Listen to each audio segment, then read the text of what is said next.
Саламатсыздар ме? Рахат бір мектебінің мұғалімдері мен оқушылары. Көріп тұрғандарыңыздай, Рахат мектебінің 2023 жылғы түлектермен бірге біз түлектер алиясын отырғызғалы жатырмыз.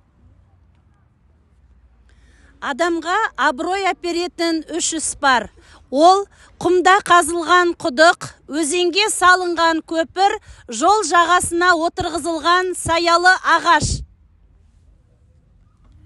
Олай болса 2022-23 оқу жылының түлектеріне сауапты істеріне сәттілік тілейміз.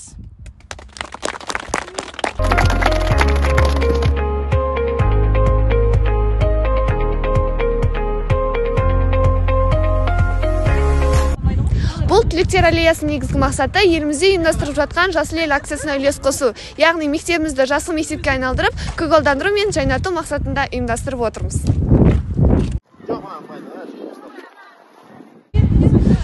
Біз бүгін өзіміздің аллеямызға аққайын ағашын отырғызып жатырмыз. Ағашымыз жайқалып, жайнап